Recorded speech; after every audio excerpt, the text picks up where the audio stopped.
Well, Chelsea, thank you so much for being here with me on the Entrepreneurial Success Podcast. I'm really super excited to have you here. You are going to be the first one we are talking to about blog flipping. And for those of you listening and want to know what that is, stay tuned for this episode. But Chelsea, before we get started with all the good stuff, why don't I hand over to you and you introduce yourself? Thanks. Well, thank you so much for having me. So I'm a creative business strategist and I'm a blog flipper. I'm the woman behind herpaperroute.com, which is an entrepreneurship blog, podcast, and school. And I also founded blogsforsale.co, which is an online marketplace where I help people buy and sell online businesses. So personally, I found traditional employment super limiting and unfulfilling and basically just a big killer of creativity. I'm a big believer that anyone can create their own successful online business. And so I just love getting to share growth hacking and marketing strategies to help entrepreneurs get there. And that means whether you want to start your own online business from scratch or you want to invest in acquiring an established online business that you would then take over. So that's what I do. There's so many creative ways to grow your impact and your income online. My goodness, it's like you're singing my song. I just love hearing that. And also, I think that's part of the reason why I love doing these podcast episodes and having women like yourself who's had a particular journey, and you can share that as well with the world, basically. Everybody is unique. Everybody's got their own kind of success story that they want to tell. So from your particular point of view, how did your journey start? What made you decide that I'm going to start my own business? And based on that, how did that journey evolve to where you are now? Well, I worked in corporate marketing for many years, but I always had a ton of online side hustles or even in-person side hustles. Like I would find furniture in the alley and I would fix it up and sell it for $400 on Craigslist. Like I was always just trying to find different ways to make more money or just do more interesting things, because the actual day job office stuff, although I loved the marketing side, I really hated the actual job of being there and working for someone else and knowing that what I was creating was just going towards someone else's business. It wasn't having any impact and it wasn't pushing me forward in any way and where I wanted to go. So actually, Arna Van Gogh was on this show recently and she was talking about having a quarter life breakthrough, not a crisis. And I love that because I actually had two of them a few years apart with a really messy time in the middle before I actually was able to accept the breakthrough the second time. The first time I got laid off from my marketing job, and this was about 10 years ago. This was at a time when I was an irresponsible 20-something. I had no savings. I lived alone in an apartment that was $900 a month. And just like that, my job was gone. And I realized in that moment that being an employee and counting on someone else to pay for my livelihood and to like allow me to have money to get by, that was so risky. That just seemed like terrifying. And I had never really thought of that before. So I was like, okay, I need to actually figure out something I can do online that I'll actually enjoy doing and make it a business instead of just having side hustles for fun. And I wish that I could say it was like that and I figured it out, but I didn't. Like years went by. And I started up different online businesses. I had false starts or failures, as you might say. Some people would call it a failure because it would start and then didn't go anywhere. I lost interest. And so at the same time, I got another marketing job and I got a nighttime bartending job because I thought, oh, if you need more money, you just work more hours, you get more jobs. So I kept piling on more responsibilities, and I was even doing cleaning on the weekends. I was actually worked for Handy, which is like an app where you go around your neighborhood and you clean offices and houses. So I was doing so much. And then I had that second breakthrough moment when I was working at the bar. I was so burnt out. I was so tired. And I had all of these different jobs. I had a drop shipping online business as well that was just starting to take off. And the icing on the cake was that I was 7 months pregnant. and I'm working at a punk rock bar, like totally showing. And I mean, the tips were great. I think my customers felt bad for me. So the money there was great, but I was like, this is not sustainable. I cannot keep doing this. Like, baby's going to be here. I have to stay home. I have to figure out a way to make money from home so that I could stay home with my family. And so that was I realized I had to cut all my ties with all my different jobs and online businesses. I had to just start from scratch and give myself no other option, like no plan B. And so that's what I did. I quit everything and I sat down and I figured out a plan of what I really enjoyed doing. And what did I like about that marketing job? I liked creating websites, I liked creating content, and I liked coming up with strategic ways to grow traffic and bring people in to see that content. That's what I liked. But I didn't understand how I could do that for myself from home. But I knew about blogging. I just didn't put the two together. I didn't understand how having a blog could be a business. So I started doing some research and I started reading income reports that bloggers were putting out.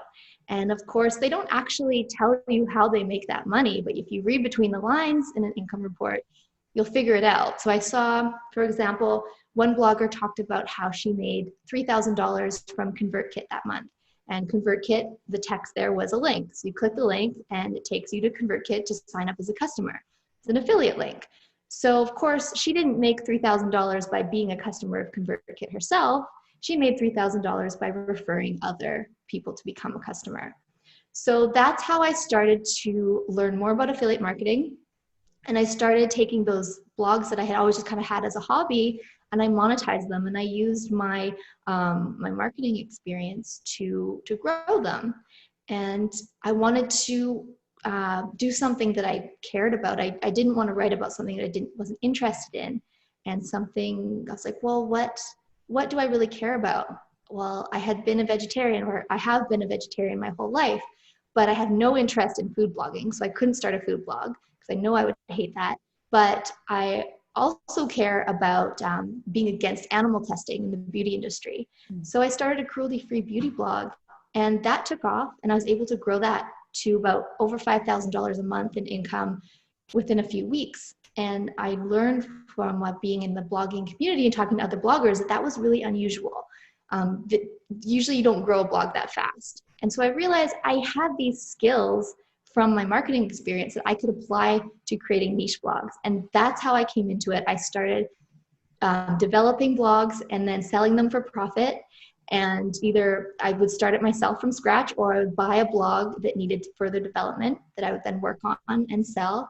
And pretty soon people just started asking me to teach them how to do it. So I created online courses, and I created a marketplace where you could find a website or an online business, purchase it, and go on and further develop it and make some money. And so that's kind of how I found my way into it. It was not a straight line. It took me a long time to figure it out. But now my community at Her Paper Route has grown to over 30,000 students, and like just an amazing community of entrepreneurs. And so I just feel so like inspired and lit up, and like I'm finally doing the thing that I'm meant to do, and I enjoy it, and I'm helping a lot of people. So it's kind of like everything came together eventually. Yes. Yeah.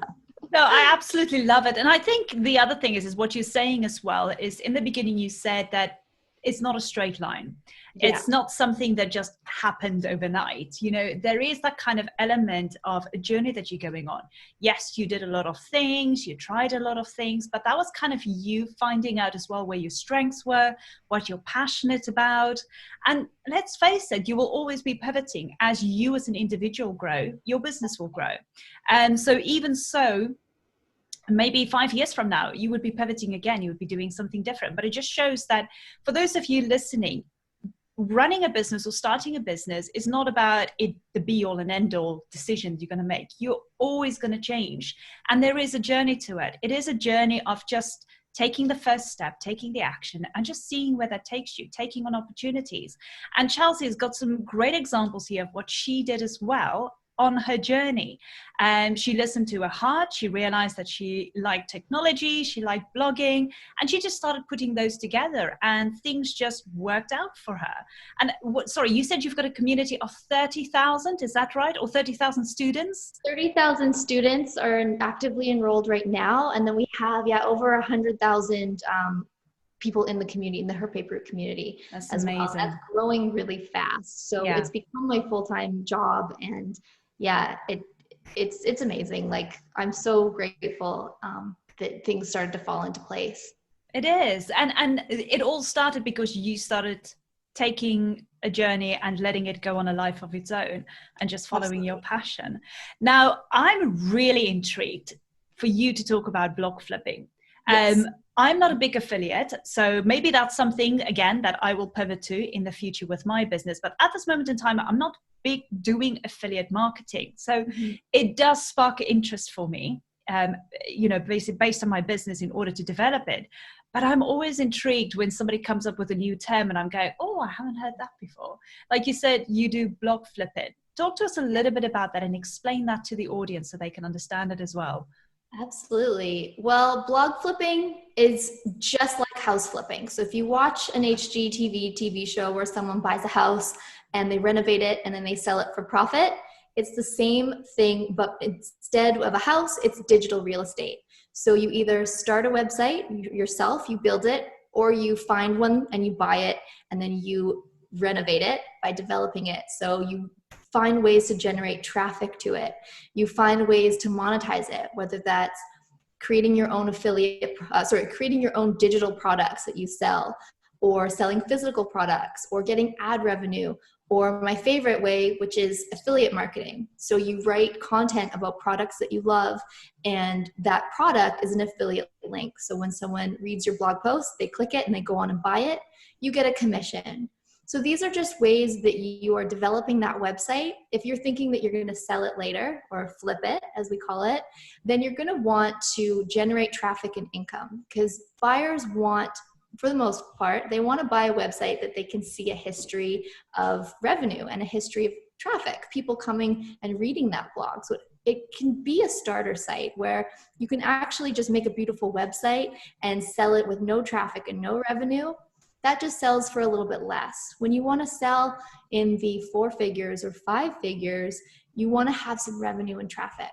So affiliate marketing is great because you can create your blog posts, you can post on social media, you can use email marketing, you can find all of these different ways to get people engaged and reading and clicking and buying, and it all kind of works together. So I would say if you want to get started in blog flipping, you can go and buy something that someone else has started up. So something is semi-established, it already has a little bit of social followers, it already has some people coming and reading, and you can take a look at their analytics and see just exactly what they're clicking on. And if it's a niche site, all the better, because it can be really hard to monetize a site that has too many topics. And I'll actually mention something about that and later on, because you can still buy a site that has a lot of categories. But if we're looking at niche sites and niche flipping, you just want to focus on one topic, because it's a lot easier to find people that are interested in that one topic. You can get them on your email list because you know that they like that one topic. So you know what you can sell to them. You know what they like. So it's a lot easier to promote products and share information and educate them. Because if you have too many people on an email list with too many interests, it's really hard to sell to them. So these are all things that come into play as a blog flipper when you're developing a website to sell. That's how you get started anyway. I find it so interesting, in particular because, it sounds like it is very easy to do. And just from you talking about it, I love all the techie stuff as well. So, it sounds for me as a very easy thing to do. But I think when it comes to getting the traffic and really honing in on making sure that this blog will work, what do you do? And what's the lead time, more or less? How does that work in general for you? Yeah, so the biggest investment is your time, for sure. If you're doing it all on your own, Pinterest marketing can be a really great way to generate traffic. So using Pinterest to pin your content, and it gets seen by a lot of people. That's a great way to grow traffic quickly, or going into Facebook groups about your topic that your blog is about. So it's a community of people. You can go in, you know that they like your topics. You can go in and share your blog posts. That's another way. But honestly, the best way and the fastest way is if you have a little bit of an advertising budget, that you can have some promoted pins. So that's just, it's like a Facebook ad, but on Pinterest. So it's your pin that you're paying for it for every click that someone clicks on. You pay like whatever budget you set for. It could be a couple cents to $1, whatever you're willing to spend. And that's a really, really, really fast way to generate clicks to your website. But just make sure that if you are doing a paid campaign like that, that the page that pin leads to, your landing page, make sure that you have your email forms on that page. Otherwise, you're just sending paid traffic to read something and there's nowhere for them to convert to get onto your list. You always want them to get onto your list, because that's how you can sell to them later. And not just sell the products, but you can actually let them know when that website is for sale, because they're already part of the community. They're already interested in that website. When you're ready to sell it, they're on your list, and you can let them know, hey, this site is for sale. If you know anyone that's interested, reply and let me know. And that's a great way to generate some interest for your sale as well. So you can kind of keep it going, keep those wheels going. Oh my goodness. It's so interesting. And to be honest, I'm just fascinated, because I've never heard of block flipping before or heard this kind of strategy. Pinterest, yes, Pinterest is a fantastic platform in order to generate either organic traffic to your website or your blog, or even if you go with paid ads. Now, the one thing that I will say is with Pinterest, it is a little bit of an untapped market at the moment. Facebook, you know, if you do Facebook ads, obviously everybody's doing Facebook ads, everybody's doing Google ads, but I think Pinterest is kind of like that untapped market. Not a lot of people have really gone and understood how versatile Pinterest ads can be. So I'm glad you mentioned that as well.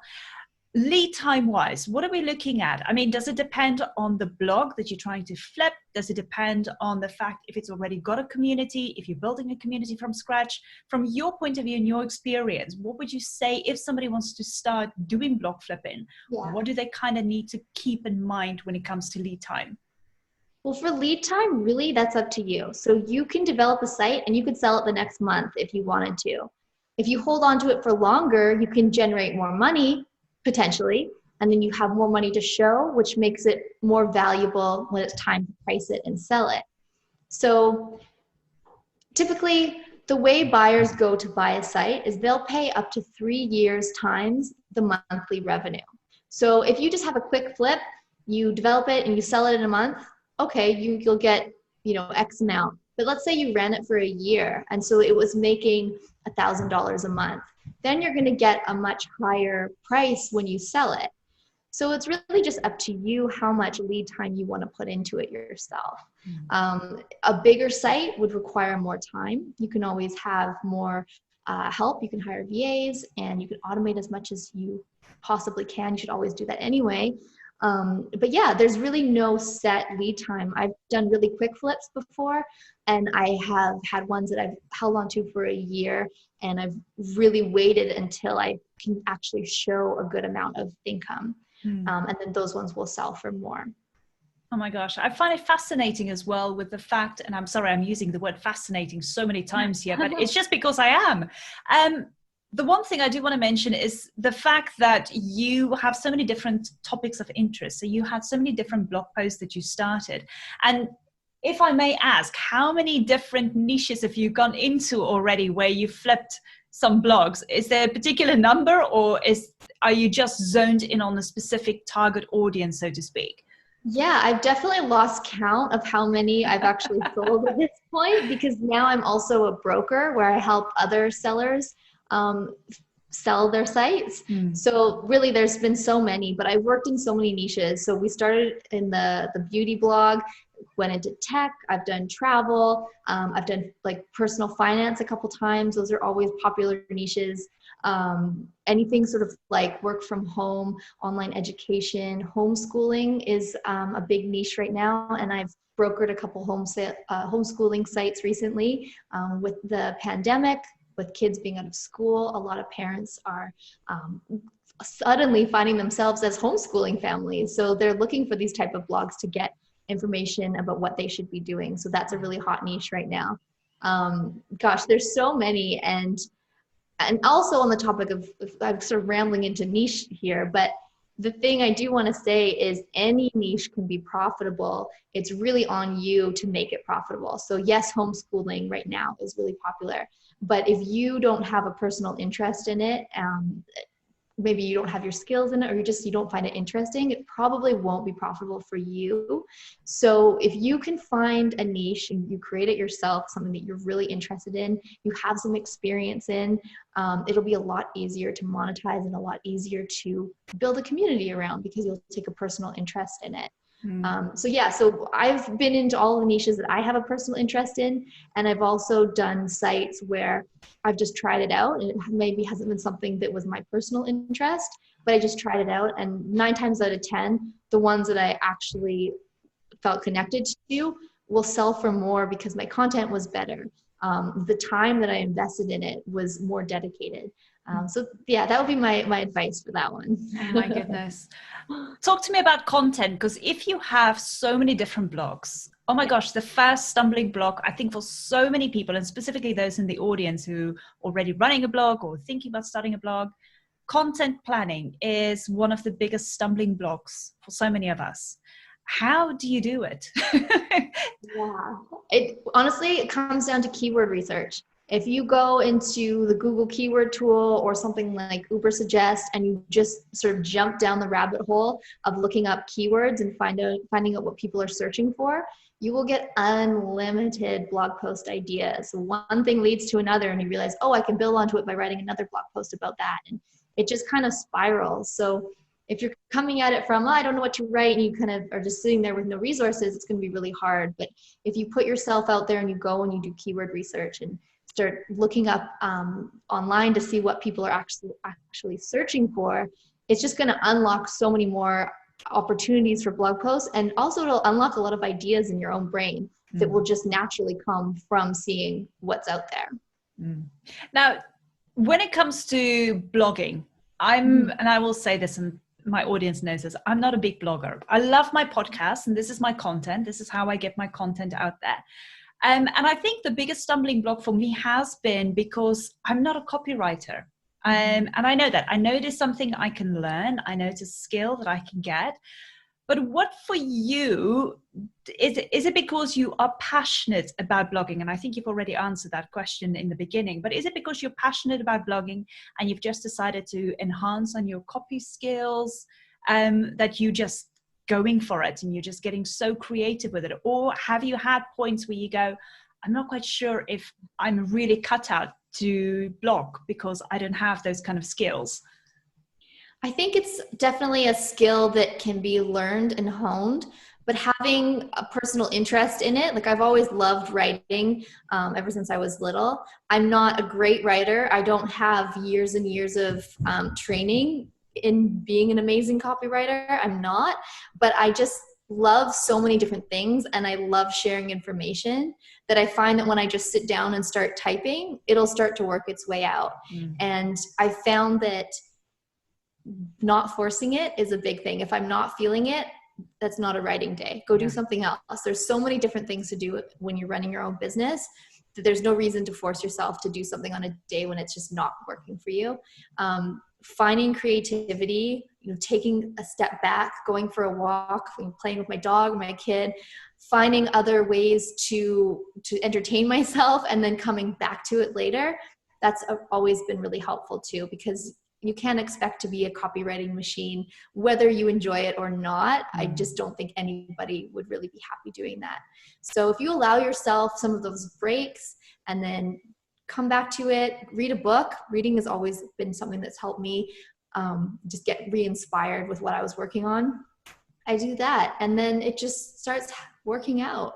One other tip that I would say too, if I'm stuck on what I'm trying to write about as a blog post, I'll go over to my email service provider and I'll just start writing an email, like a newsletter to my audience. And I start writing about the topic in a way that I'm telling them about it. And it's a little bit different how I talk to my email subscribers than I publish on my blog. So I find when I do it in a more conversational way on the email side, it starts to turn into the more educational way. And then I can kind of mesh them together.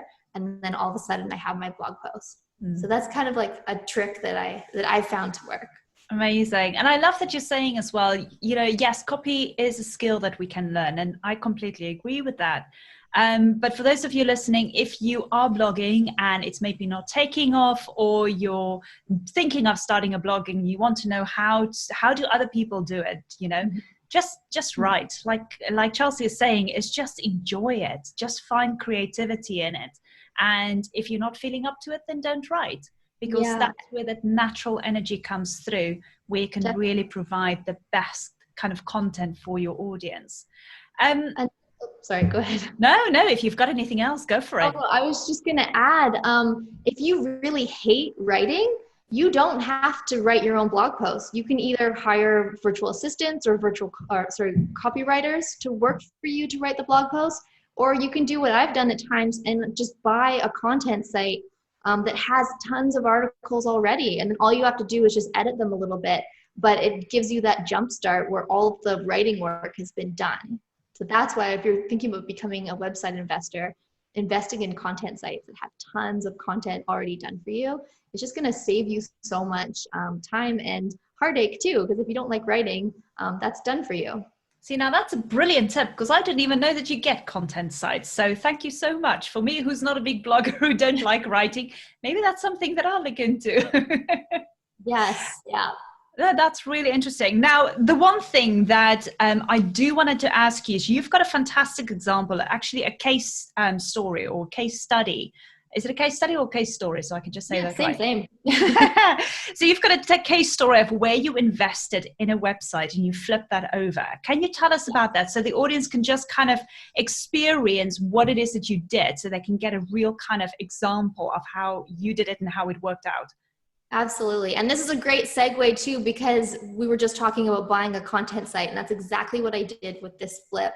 I found a website that was, it was older, but it had about 700 articles across all different topics. So there was like all these different categories. There was a health category, a travel category, a finance category, a stocks category. It was just this huge content site. And I bought it for $500. So that was my $500 investment. And then what I did was I actually ended up profiting over 18.5, it was almost $19,000 within just a couple of months. And so what I did with that site to make that happen is, when I acquired it, I then split off all of the categories into 7 different domains. So there was all of this content in a travel category. I bought a $10 domain. I set up it on a WordPress site, and I took all of those travel articles and I moved them onto this other website. And I did that with all of the different categories. So now that one $500 website that I bought, it now just had 2 categories, and I didn't need it anymore. So I sold that one. So I sold it off, I think it was like $1,800. And then now I had all of these little niche sites that I started to put a little bit of effort into. Started pinning some of the content. I made them look great. And some of them, I sold them off as starter sites. So there was no traffic yet. And there was no revenue coming in, but I had set up different types of monetization. So I set some up with Google Ads. I added some digital products. I used some of that content that was already on the site to just sort of create lead magnets. So there was different ways that someone else could run with it. And I just sold those off for about $2,000 each as starter sites. So now I'm up. I have a bit of money. I think I had about $6,000 profit now. And now it was the time that I decided to reinvest. So I used $1,200 of this profit, and I bought another website that, again, like that first $500 one, had no traffic, had lots of content, but no traffic and no wasn't making any money. So this was a mom blog. I bought it for $1,200, and I split off a couple of the categories, made a couple more little niche sites out of those categories.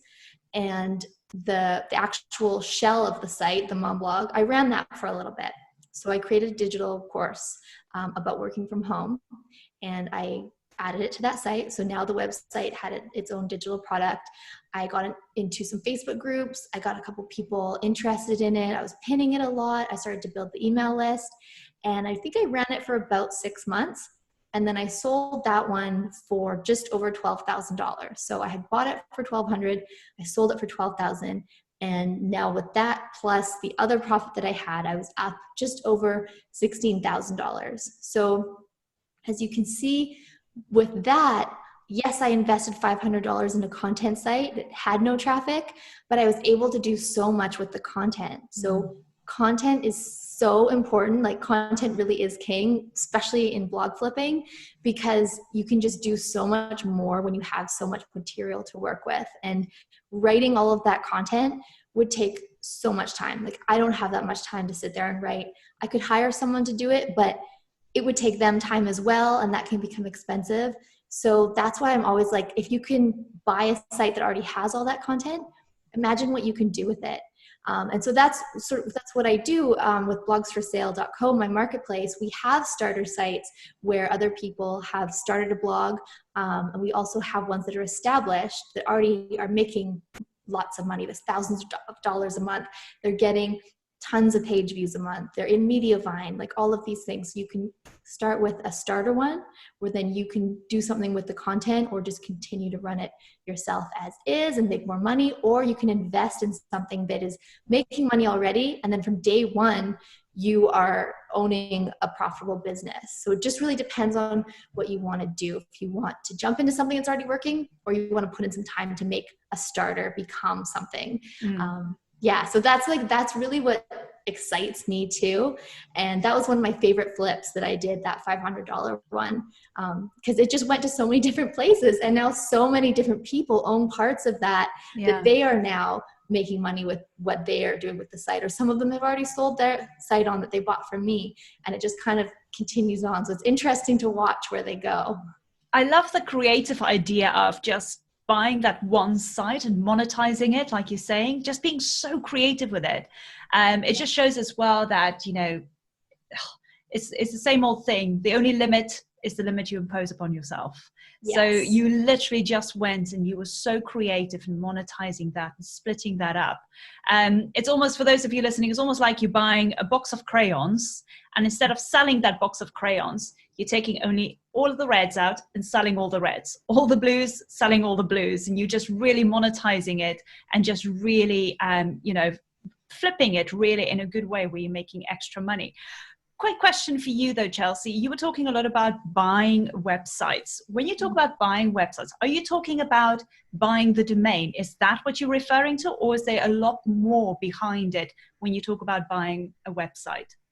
Yes. So if you buy a website that someone else already owns and they've already created content, it's not just a domain. So you get the domain, you also get all of the database, the files, the WordPress, you get their social media accounts, you get sometimes their affiliate accounts, their email list, you get their whole business when you acquire a website.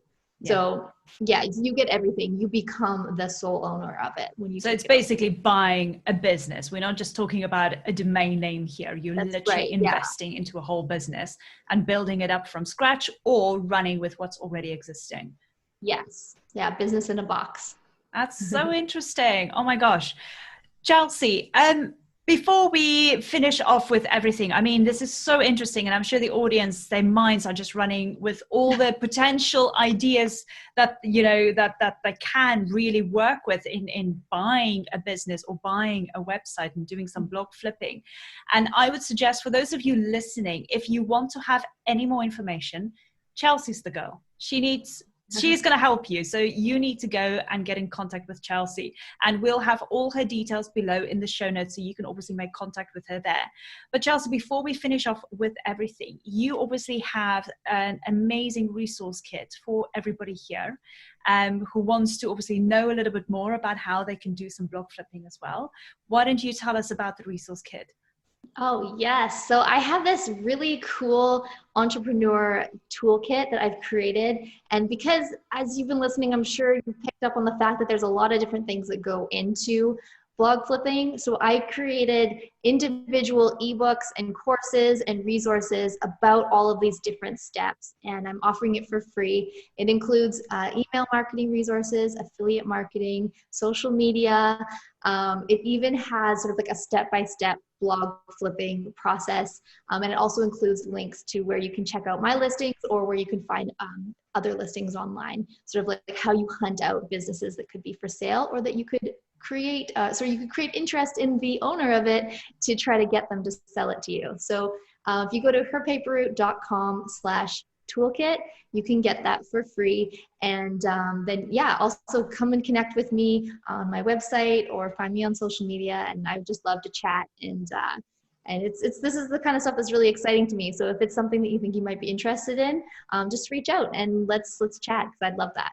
Yeah, absolutely. I mean, you got me so excited now just hearing about blog flipping as well. I'm going to go and check it out, and I'm definitely going to download your resource kit as well. Thank you so much for making that available. So for those of you listening or watching this video, go into my show notes, go and download the free resource kit absolutely for free from Chelsea. I know she's put a lot of effort and heart into it. And also it's all based on her experience. So you know you're getting the real deal. And if you want to know more about blog flipping and how you can get involved, my suggestion is just to reach out to Chelsea. I'm sure she'd be more than happy to have a chat with you and to help you out and see what you can do as well. Chelsea, any final tips that you want to share with the audience? Not really, but just thank you so much for having me. It's really, like, this has been such a great experience, and I really appreciate it. Amazing. Well, thank you so much for being here. I really appreciate it. And thank you so much for sharing all of your experience and tips here with everyone. So again, go down to my show notes, go and download the resource kit, go and get in contact with Chelsea, and obviously get in touch, and we will see you again next week, Thursday. Take care.